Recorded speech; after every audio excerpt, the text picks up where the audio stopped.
Bonjour, nous sommes au troisième jour de notre bilan de couple, ce programme qui nous est offert par Famille à Cœur, qui nous permet en 5 petits jours de faire une espèce de bilan de cette année pour chaque relation conjugale. Les relations conjugales sont spécifiques et chacun a sa façon de voir des choses, des objectifs et tout. Et justement, aujourd'hui, nous allons parler de l'évaluation des objectifs dans la relation conjugale et nous allons essayer de voir quels sont les objectifs qui ont été définis au début de l'année et comment on a pu les gérer durant cette année. Ensuite, on verra aussi comment définir des objectifs. Commençons par nous poser la question de savoir pourquoi il est important d'avoir des objectifs, pourquoi au moment de faire un bilan, on parle des objectifs. Alors, l'objectif a quelque chose de bien. L'objectif a quelque chose de positif, c'est qu'il permet aux deux d'avoir un regard focalisé vers la même direction. Ça permet aux deux d'avoir un outil, au couple d'avoir un outil qui les conduit vers une destination précise qu'on va appeler la vision. Donc, l'objectif commun, mettre le couple en commun, permet que ensemble ils partagent les mêmes choses parce qu'ils veulent atteindre le même objectif.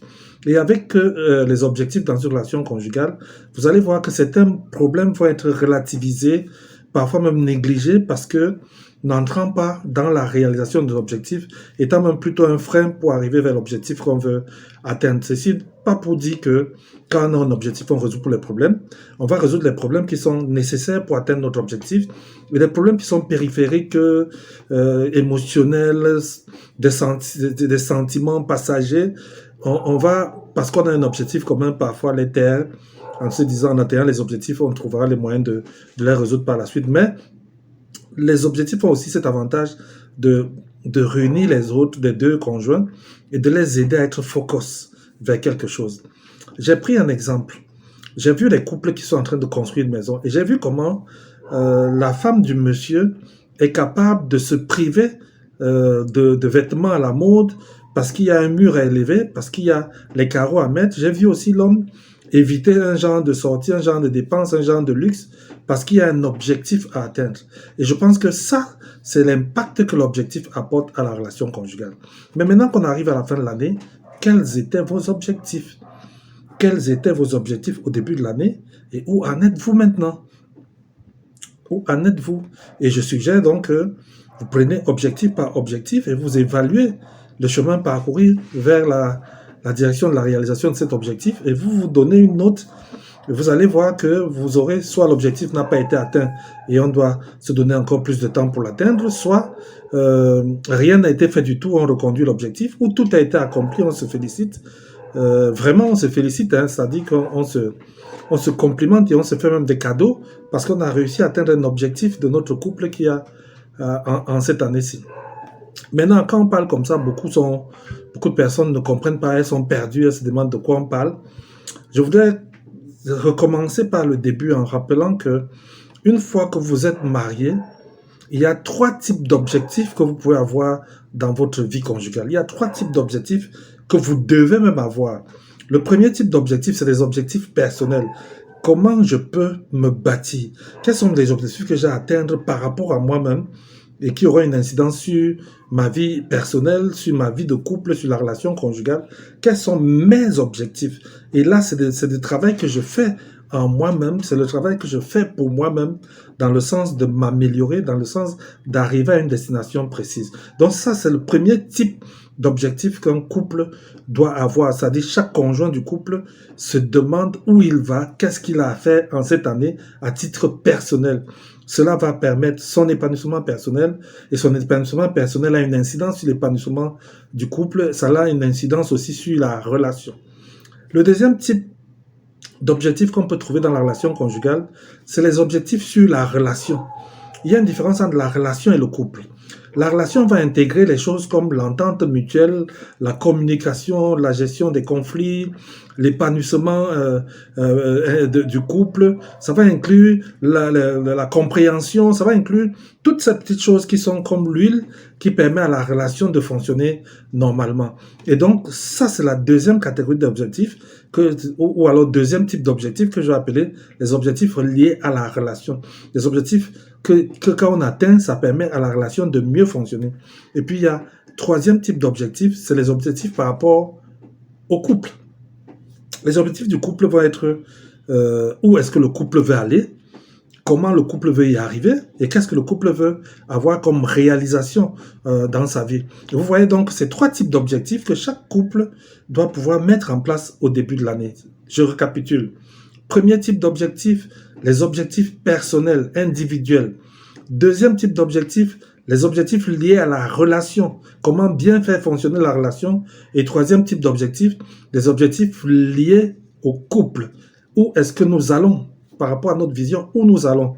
Et on va se poser la question de savoir pourquoi les 3, alors qu'on aurait pu faire simplement les objectifs du couple. En vérité, c'est des objectifs de couple que découlent les objectifs de la relation, et c'est des objectifs de la relation que découlent les objectifs individuels. C'est parce qu'un couple va arriver quelque part qu'elle a besoin de, on dit souvent, de préparer sa monture, de bâtir une bonne relation qui permette aux deux de pouvoir y arriver. Donc du coup, ça donne des objectifs de la relation.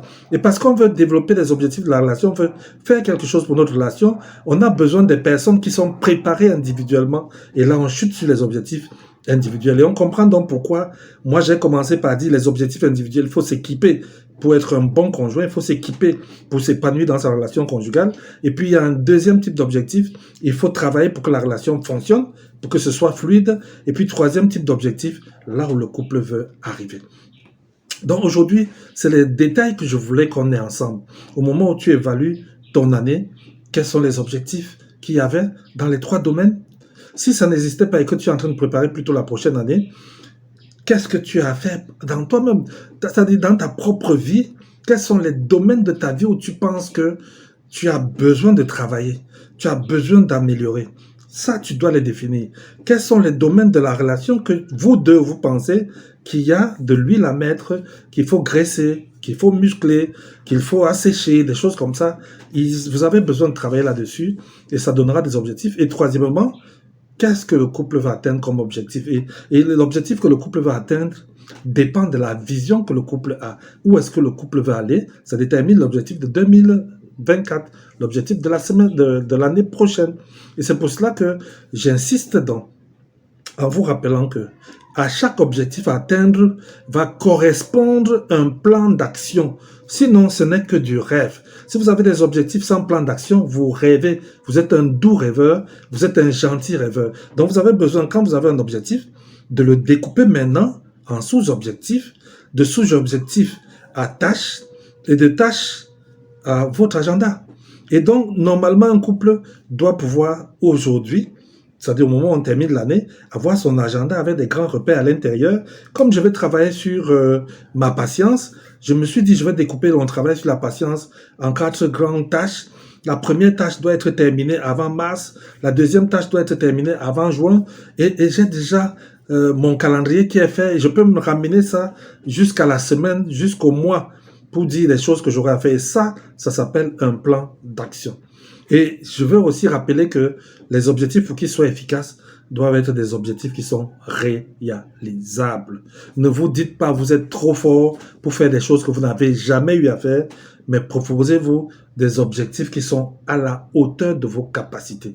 Proposez-vous des objectifs qui sont réalisables, tels que vous pouvez les réaliser sans avoir trop à souffrir.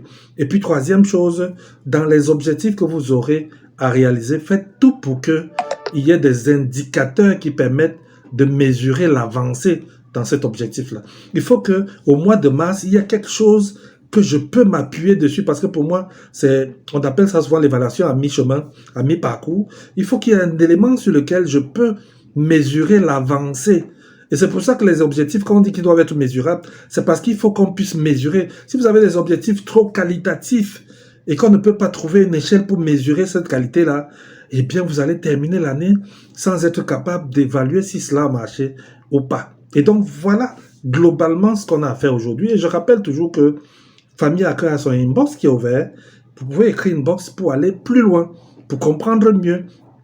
Je rappelle aussi qu'il y a un manuel qui a été mis en place de 13 fiches qui permettent d'évaluer son année et de projeter l'année prochaine. Il est en ligne dans la boutique de Famille à cœur. Vous pouvez vous connecter là-dessus et télécharger et pouvoir travailler plus sereinement et plus longuement là-dessus. Moi, en une semaine, j'ai besoin de vous donner les b.a.-ba, les petits outils qui vont me permettre de réaliser cela. Mais maintenant, Quel est le défi du jour?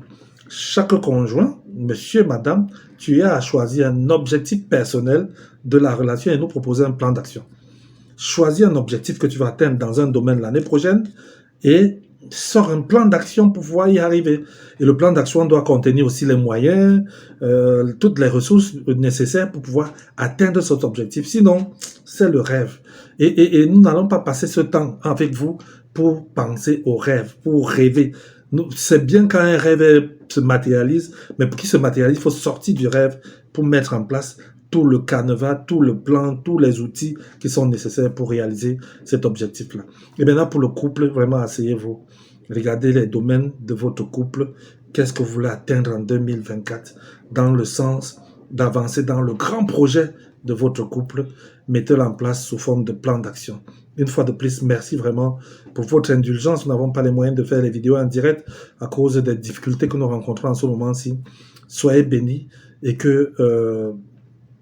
n'oubliez pas, je le dis tous les jours, la rencontre de vendredi sera déterminante. Je rappelle aussi 3 types d'objectifs. Objectif personnel, objectif de la relation et objectif du couple. Regardez ça de très près. Connectez-vous inbox pour nous apporter votre contribution.